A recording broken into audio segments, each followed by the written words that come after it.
আমার ভাঙা ঘরের ভাঙা চালা ভাঙা বেড়ার ফাঁকে হুমায়ূন আহমেদের সেই গানের মতো ঘরেই বাস করেন হোসেন মিয়া ও তার বৃদ্ধা স্ত্রী কোহিনুর বেগম। গুহাবাসী হয়েও বৃষ্টিতে ভিজে রোদে শুকিয়ে নিতে হয় প্রতিদিনকার জীবন।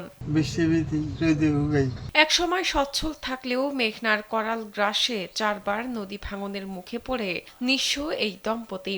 ভিটেমাটি সব হারিয়ে বেঁচে আছেন দারিদ্র্যের সর্বোৎকৃষ্ট ছবি হয়ে। বহু সুখে শান্তি আসিলাম, নদী ব্যাগ লয়ে গেছে, সাইড ভাঙ্গা দিছে।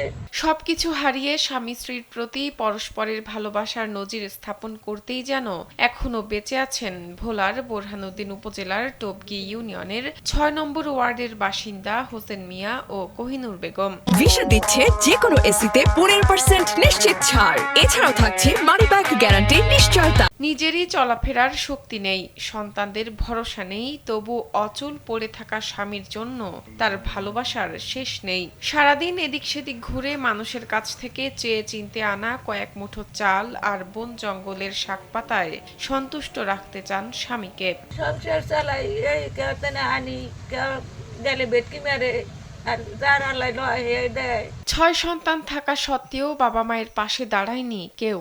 সন্তানদের অবস্থা ভালো না হলেও নিজেদের মতো চলে যাচ্ছে যার যার জীবন। কপালের দোষে তাদের কাছেও আর কিছু চান না এই বৃদ্ধ দম্পতি। 6টা ফলাইন, একটা ফলাইনও কামাই রুপিয়া করিয়া দেয় না। ঘর দুয়ার ভাঙ্গিয়া রয়েছে, বৃষ্টি বাদলে কষ্ট করতে আছে। তাহলে আপনারা যদি সহযোগিতা করেন তাহলে ওরা বাঁচতে পারবে। অন্যের জমিতে কোনো রকম আশ্রয় পাওয়া বৃদ্ধ মানুষ দুটো পড়ে থাকেন বনবাসের মতো। তাদের বাঁচা মরায় যেন পৃথিবীর কারো কিছু যায় আসে না।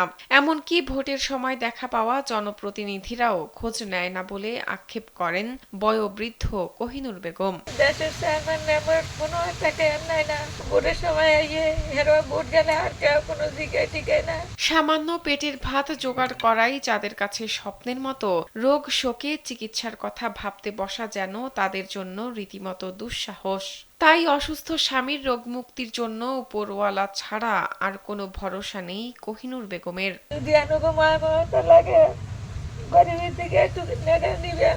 বিস্তারিত জানার পরে হোসেন মিয়া ও কোহিনুর বেগমের পাশে দাঁড়ানোর আশ্বাস দেন উপজেলা নির্বাহী কর্মকর্তা রায়হানুজ্জামান। আমি ইতিমধ্যে আবেদনও পেয়েছি। সরকারি সহায়তা যখনই আসবে আমরা প্রথমেই অগ্রাধিকার ভিত্তিতে তাকে আমরা সহায়তা করব। শাহনাজ পারভিন, কালবেলা।